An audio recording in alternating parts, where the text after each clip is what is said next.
Bahasa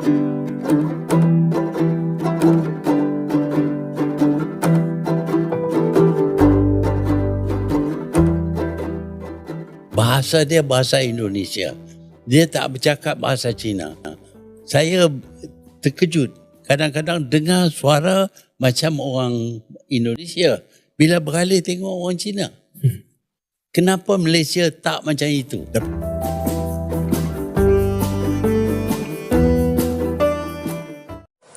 Hai guys, jumpa lagi. Kali ini kita akan menyimak pandangan terbaru dari Mahathir Mohamad. Kita tahu mantan Perdana Menteri Malaysia ini pernah menulis buku tentang dilema Melayu.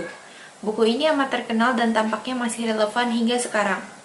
Buku itu setidaknya menjawab pertanyaan kenapa kaum Melayu Malaysia tertinggal dibanding kaum pendatang. Yuk kita simak videonya. Kenapa orang Melayu pada waktu itu dan sampai hari ini masih lagi dibelenggu dengan dilema ni, tak boleh nak berjaya dalam dunia perniagaan? Walaupun dah ada sikit. Pada mulanya saya berpendapat bahawa sebabnya orang Melayu tidak masuk dalam bidang perniagaan perusahaan ialah kerana tidak ada peluang. Tidak ada tempat. Jadi kalau kita dapat adakan peluang dan kita wujudkan, kita bangunkan tempat, mereka akan berjaya.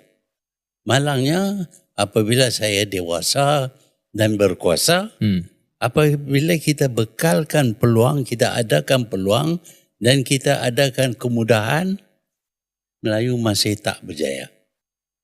Kenapa tu? Sebabnya budaya mereka. Budaya mereka tidak menekankan pentingnya mereka berusaha untuk memajukan diri mereka. Itu budaya.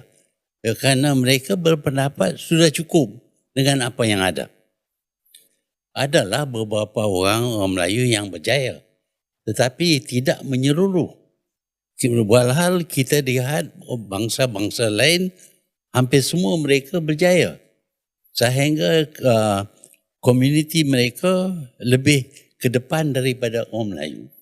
Jadi walaupun kita dapati ada beberapa orang Melayu yang telah rebut peluang dan berjaya, tetapi bilangan mereka amat sedikit.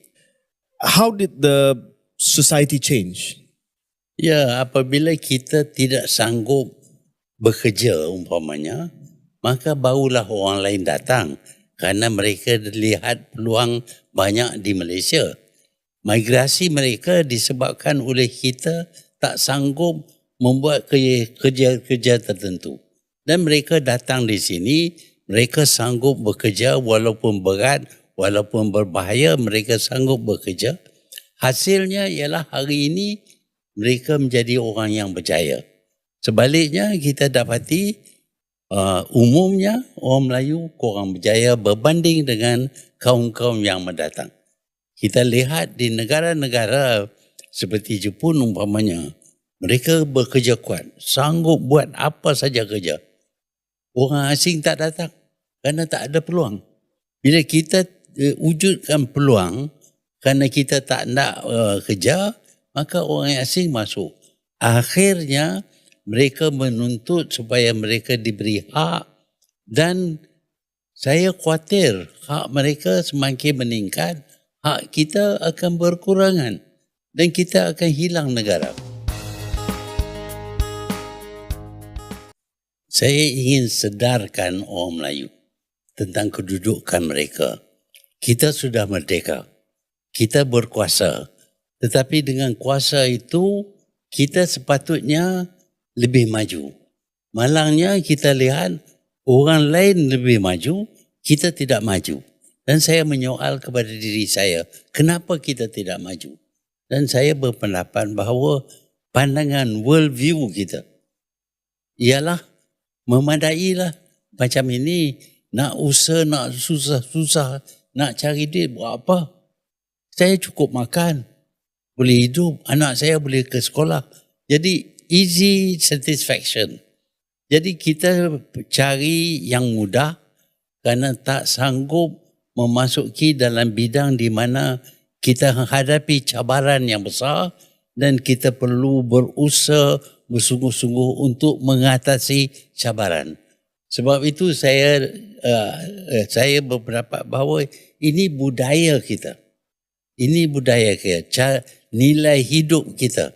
Kalau kita mempunyai nilai hidup yang sanggup menghadapi cabaran dan mengatasinya, insya-Allah kita akan berjaya.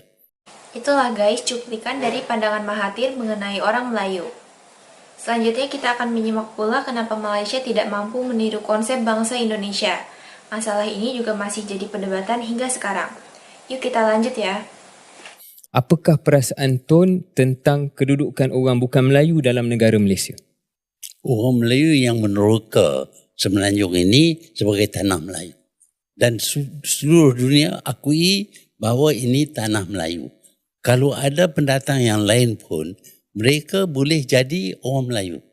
Bahkan ramai daripada orang Arab, orang India, orang Pakistan datang di sini diserap sebagai orang Melayu, menerima budaya Melayu, cara hidup Melayu. Itu tak jadi masalah kepada kita.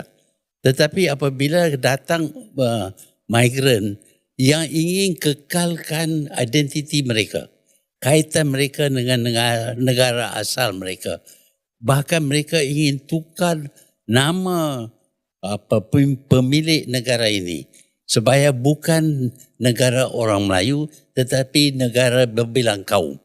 Itu bermakna bahawa kita sudah hilang negara kita. Kita tahu mana-mana negara pun kalau mereka dijajah, diserang untuk dijajah, mereka mempertahan negara mereka bermati-matian. Ini kita lihat di Ukraine umpamanya. Tetapi kita seolah-olah okeylah, tak apalah orang lain datang, mereka kerja, mereka buat kerja, kita tak perlu buatlah. Biarlah. Dan akhirnya kita jadi miskin, orang ini jadi kaya. Bila kita miskin, kita jual tanah kita. Bila kita jual tanah kita, dia sama dengan menjual negara kita. Akhirnya mungkin negara kita ini menjadi seperti Singapura. Tanah di Singapura tak ada yang dimiliki oleh orang Melayu pun. Walhal itu sebahagian daripada tanah Melayu. Ini boleh jadi kepada Semenanjung. Kita tak pernah daripada awal Tun mengamalkan asimilasi di Malaysia. Macam di Indonesia, di Thailand. Tak betul. Kita daripada awal lagi kita integration. Membenarkan mereka kekal dengan ada bahasa mereka. asimilasi. Orang daripada negara Arab, Said apa semua itu, orang daripada India, orang daripada sekarang ini mereka didaftar sebagai Melayu. Mereka sudah di-assimilated. Tapi kita tak pernah insist untuk contohnya the Chinese immigrants, the Indian Mereka immigrants. tolak. Bukan kita tak insist. Kita nak mereka jadi Melayu. Tetapi mereka pandang rendah kepada kita. Tak nak dikenali sebagai orang Melayu. Tapi mungkin Tun akui bahawa model kita sekarang lebih baik daripada model di Indonesia sebagai contoh. Sebab masing-masing ada nama, keturunan masing-masing, ada bahasa ibunda, Ada kepelbagaian yang diraihkan. yang diajar di sekolah. Syaril kata we celebrate diversity. So unity and diversity, you use that a few times when you were Prime Minister. Kita tahu ada jenis orang yang identitinya Melayu. Ada jenis orang yang identitinya dikaitkan dengan negara asal mereka. Ya, dan multi lah. Banyaklah. Banyak kaum. Itu kita kena akui. Tetapi di satu pihak ada assimilation, di satu pihak ada integration. Ini tidak berlaku di negara lain. Sebab itu kita, dengan kerana kita nak sangat kemerdekaan, kita sanggup, walaupun mereka tak jadi Melayu, kita sanggup terima mereka sebagai rakyat Melayu. Sekolah pun tak ikut sekolah Malaysia. Dan budaya asing langsung. Tempat mereka tinggal pun.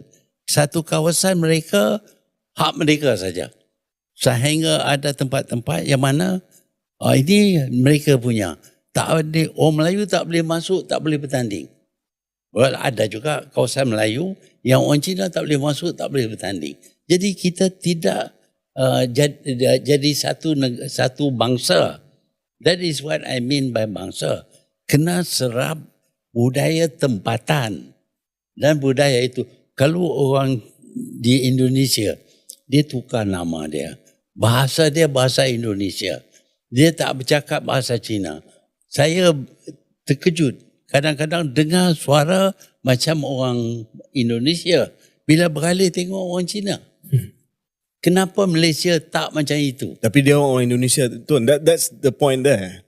Ya, dia orang Indonesia pasal dia serap nilai hidup, cara hidup dan budaya Indonesia. Sebab itu mereka adalah orang Indonesia. Ya, kita faham ini worldview, Tun. Dan kita dalam podcast ni, kita agree to disagree sometimes.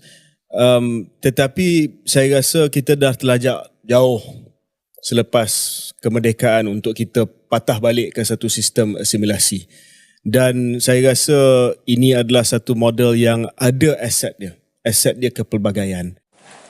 Begitulah guys pandangan Mahathir Mohamad mengenai konsep bangsa di Malaysia.